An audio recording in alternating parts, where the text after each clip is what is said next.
Welcome back friends to another episode of Lynch Paints, where today I'm going to be showing you something very special to me, and it is how I go about painting my own homebrew chapter, the Dragon Guard. So let's grab our paints and paintbrushes and let's dive straight into it. Now, in order to paint such a fantastic chapter, we are going to need a selection of paints, and these are the ones I used today in this video, alongside which we are going to need a medium-sized brush. We're going to need a fine detail brush and a teeny weeny teeny tiny brush for those teeny tiny places. So as for the first step, what we're going to do is that we are going to spray the model in a white, and then just to make things easier, I've kept the backpack separately and I've sprayed that black. So it's going to be a bit of a contrast heavy-ish sort of paint job just to get it done as quickly and effectively as possible. So we're going to start out with this Apothecary White contrast paint, and we're going to take a medium-sized brush and just going to water it down just a tad, just to thin it a little, and then we're just going to apply this all over the armour panels.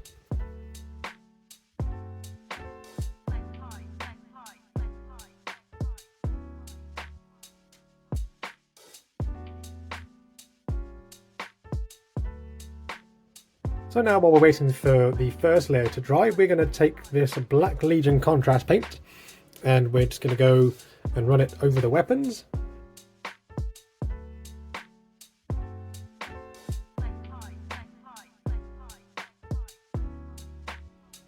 So now that the contrast paints have dried, we're going to move over back to the armour. So we're going to take this white scar, or any sort of equivalent white paint that you have, and then just with a finer detail brush, it's going to thin the white down, and then we're going to go back over the white just to make it stand out a little bit more and sort of highlight it as we go.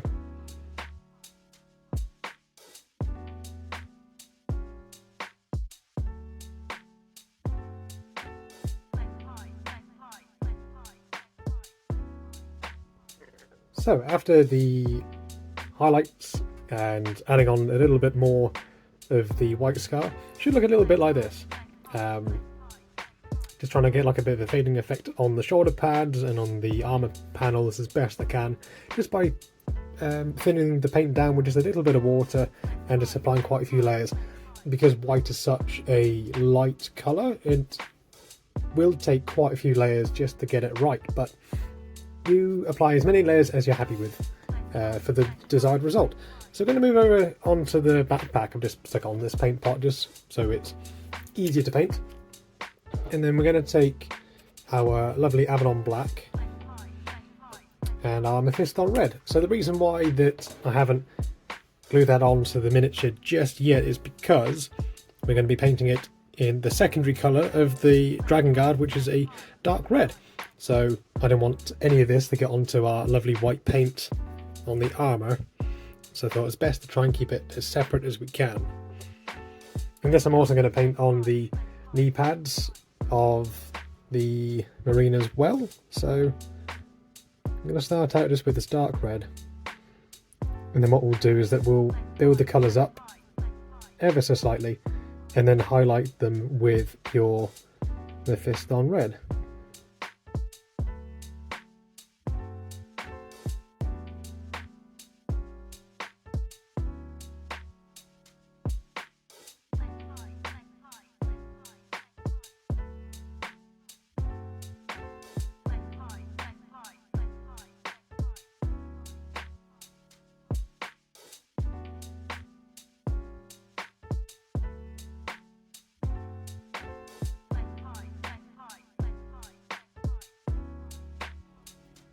So that's the red done, and I've also just attached on the backpack, now that that's done as well. And I just went over some of the Under Armour areas just using the black contrast paint and a nice finely tipped brush. So we're going to move over onto the metalwork. So for this we're going to want a medium-sized brush that's ideally a bit fluffy. And I'm going to use this Iron Warriors Silver. So I'm going to just wipe the majority off. And we're just going to tackle all the silver areas. Just a nice quick dry brush over the top.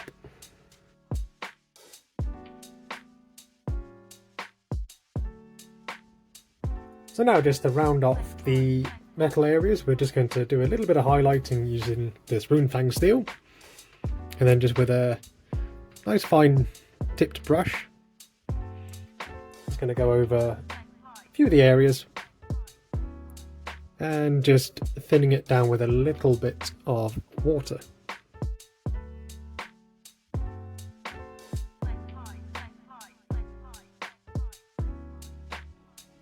So next up, we're just going to finish up with the shoulder pads, and I'm going to start out with this brass scorpion here. So because this guy is going to be a veteran or character model, I'm going to have the shoulder pads in a gold. The normal troops, they tend to have a trim of black around the shoulder pads, and instead it stands out, and it also mirrors the black on the backpack.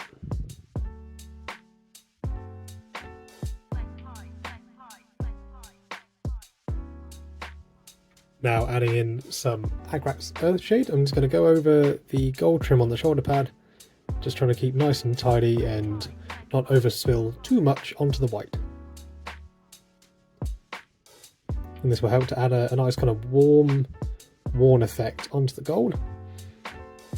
And just while we have the wash, I'm just going to apply a little bit over onto the chain axe as well. So now I'm just going to use some of this Retribution armour just to pick out / highlight the areas of the gold. The next step, we're going to move over to his face. So we're going to want some of this Kisvel flesh in Gene Stealer purple, and ideally probably a 60-40 mix of the two.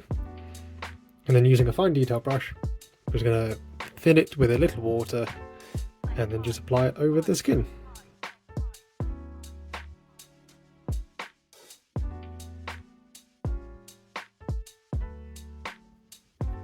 So as we build our skin tone up, we're going to add in just a bit more of the Kisvel flesh, and we're going to start to introduce some of the Screaming Skull just to make it a little bit brighter.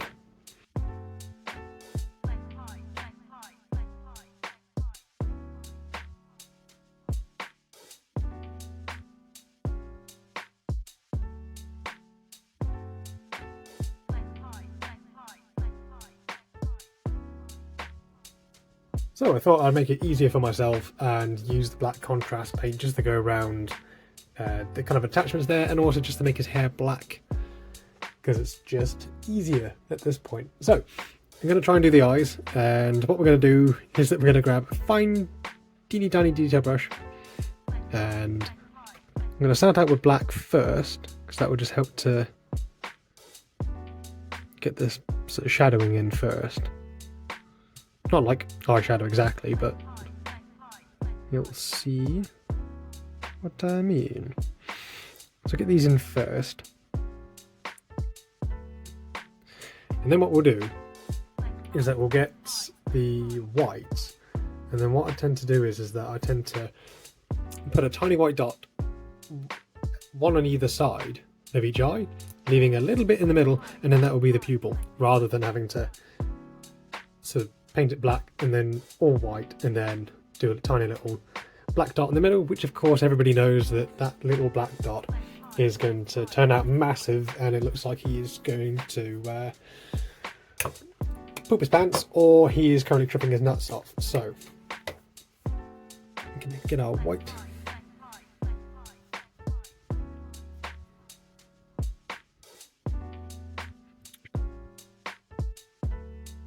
Then what we can do just to tidy it up is return to our previous skin colour, that Kisvel flesh.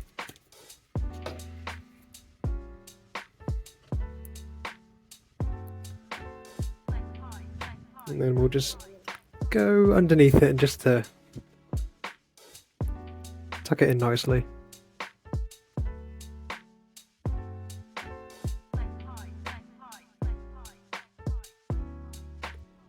So I realised a massive glaring problem that was just staring at me in the face. It's the Aquila. So it's going to be in gold for this chapter. So grab yourself a nice comfortable brush. I'm going to start out with this brass scorpion. Give it a little wash. And then apply the retribution armour just over the top, just in a few areas, just to make it stand out. So he's very nearly ready, and the last step that we're going to do is that we're going to do the chapter symbol on the shoulder pad. I just went over just while the wash was drying. I did the effects on the melter pistol, if it will focus for me. There we go. I've got a video on me painting a thermal cannon for an Imperial Knight. This is basically just a much smaller scale of that, so you want to go check that out, then it will be in this playlist for Warhammer 40K. So we're going to take a blob, fab it on black, and then using a nice detailed fine brush, just going to thin it down so we get as much control as possible. And then we're going to start to paint our dragon logo.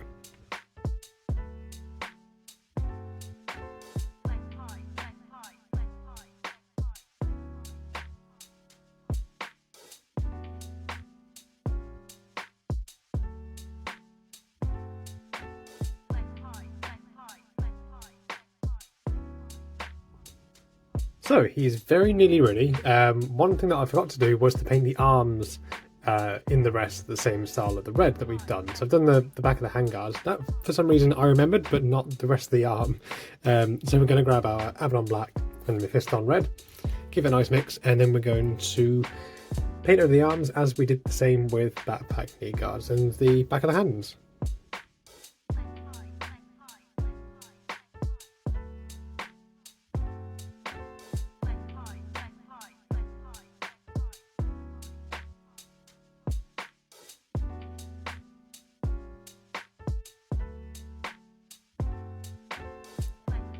So this is how I went about painting my own custom Space Marine chapter, the Dragon Guard. On the turntable I've displayed a couple of other miniatures that I have in my army. So you've got the Gravis there, you've got the Blade Guard Veteran and the standard troop choice. So it was quite difficult for me to decide on a colour scheme. But I really like painting red, and I wanted to challenge myself as well, so I thought I'm going to paint white just to see how careful I can be. And admittedly they do look very similar to the White Scars paint scheme. I mean, they're predominantly white with a bit of red. I thought, well, at least aesthetically I'm going to have some sort of dragon-like or reptilian-like bits and pieces on them, so that will help just to distinguish them a little bit more from the White Scars. And also they're not so much a fan of the jet bikes and bits and pieces like that, so there is some differences there. If you wanted to perhaps hear more about my custom chapter, then do let me know in the comments down below. I mean, I'm no Black Library author, but I'm sure I can knock up some background lore for them and do a little video on the channel. So yeah, if you want to hear more about them, that would be amazing. If you did like the video as well, massive appreciation would be to like and subscribe. It would be absolutely awesome if you do. There'll be some stills and reels of the latest guy that I've done on my Instagram page at Lynch Paint. I do have can't remember how long ago it was that I last painted a Dragon Guard model, but I do have the rest of them on there as well, so if you want to have a little search through and check them out on there, that would be amazing. And yeah, if you don't follow me over there, then yeah, give me a little follow. That'd be brilliant. And I have, of course, an affiliate link for Wayland Games in the description below if you want to pick up some Space Marines for yourselves. If you use the link, a little bit goes towards me, and it helps just to fund future projects and videos to show everyone at home or on the train or the bus or wherever you like to watch my videos. So yeah, if you use that link, that would be absolutely amazing if you do so. And without further ado, thank you ever so much for watching again. Stay safe, stay beautiful, and we'll see you next time.